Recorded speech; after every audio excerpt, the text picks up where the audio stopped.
Okay, guys, so we are on page 298, the urinary system. The urinary system is often called the excretory system.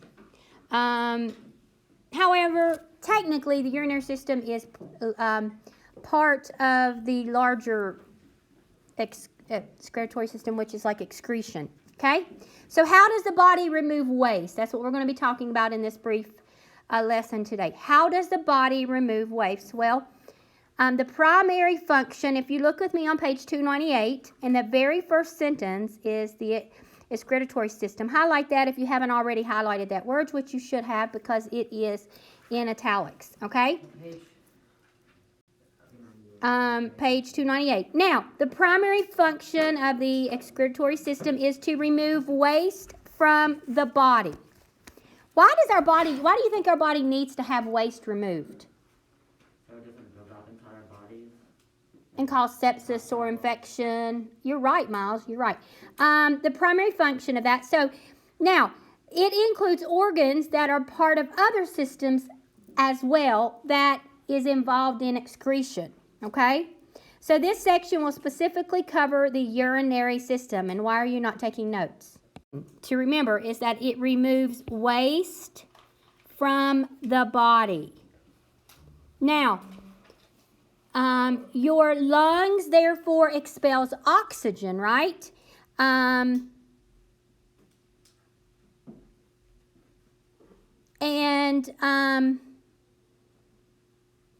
Well, carbon dioxide actually. Your lungs expel carbon dioxide from your body so that both of the respiratory and the excretory systems. Now, you also have sweat glands. How many of you sweat? We all sweat. Yes, I'm sweating right now. Okay, we all have sweat glands. You see a picture of the skin there on page 298. And let's see how much further that goes to talk about that. Okay. So our sweat glands are also release some waste, but their main role is really for homeostasis to help our body maintain temperature. So they're typically studied with the skin. Yes. How much of this do you want us to write? Like all of it? We haven't got to that yet, so just hold on, I'm talking right now, okay? And then I'll tell you. All right, so now let's go over to page 299. We're going to talk about our kidney function. That's what you see on the screen now. And so when you think of our body removing waste, we do think of our kidneys as we go to the bathroom and exfoliate or urinate is what they call it actually. Exfoliate's what you do to your skin. Urinate. Now, so as the body uses proteins, it produces toxin waste molecules called ammonia.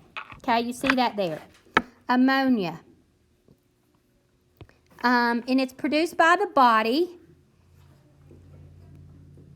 is transformed by the liver into the urea. But this ammonia is toxic waste molecules. Okay? Now, your liver then transforms that into urea. It actually makes it less toxic, okay? When it does that, it makes it less toxic. You guys know what toxic means. So the blood then transports the urea through the kidneys. Your kidneys are in your lower back. I've always been told if you take your elbow and you put it right here like this, your kidneys are right here. Like You guys, if you take your elbow and you put it like right here, your kidneys are right in there. Okay? So you can see the picture of on the page 299. You can see his kidneys in this picture is right at his elbow. Okay?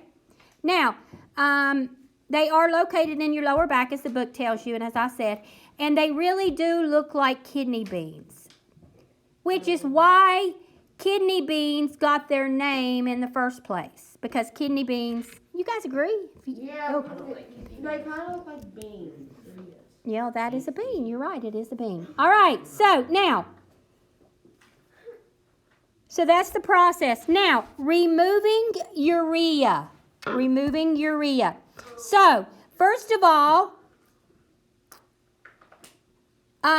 if you look with me on page 299, you see right under removing urea, each kidney has about 1 million tiny structures called nephrons. Okay? So each kidney has about 1 million tiny structures, and those tiny structures are the nephrons. And those filter the blood, okay? That's important. Nephrons filter blood, and that filtering takes place in 2 steps, okay? First, the most of the water from the plasma leaves the blood vessels and enters into the nephrons. Yes. Yes, quickly. And the water contains many dissolved substances, including urea. The water then flows through the nephron tubes, which if you look, well, I'll show you that in a minute. Everybody look at number 1. You'll see the kidneys on that page, and then we'll get down to the other numbers. So it goes down through the nephron tubes. And in the second step, most of the water, nutrients, and substance, such as salt and calcium, it goes back through the blood, passing through the walls of the tubule back into the blood vessels. Then, water product substances like drugs and some water remains in the nephrons as fluid, and that is when it is called urine. Waste products and other things remain in the nephrons as a fluid called urine, okay? You've gone to the doctor and they'll say, I need you to urinate in this cup so that they can get a sample and they can test you for an infection. Or if you're getting a job and you have to have a drug screen, they'll do that through checking your urine. They can find out a whole lot of things through checking that part of our waste. Okay?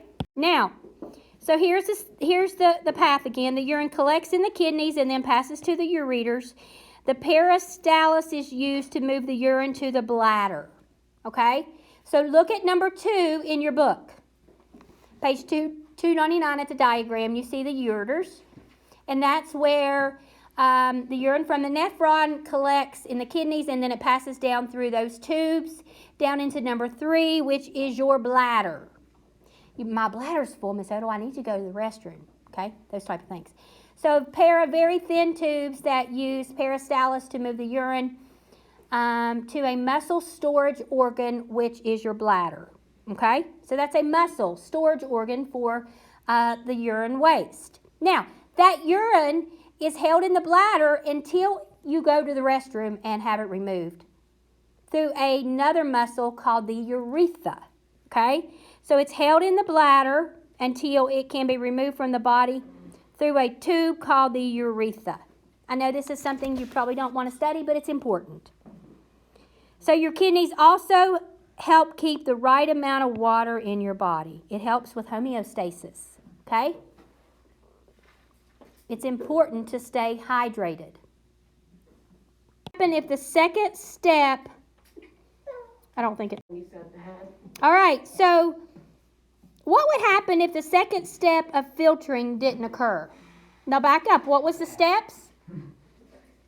What would happen about it there, but I'll go back up here and tell you. The second step in the filtering is when most of the water and the nutrients, such as your salts and calcium, return back to the blood passing through the walls of the tubes. What do you think would happen?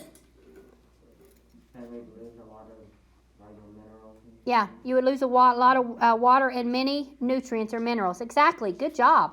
Good job. Can you just like eat a small piece of iron? Okay, guys, let's back up. We're not going to talk about those questions. Okay, all right, so that'll finish up that.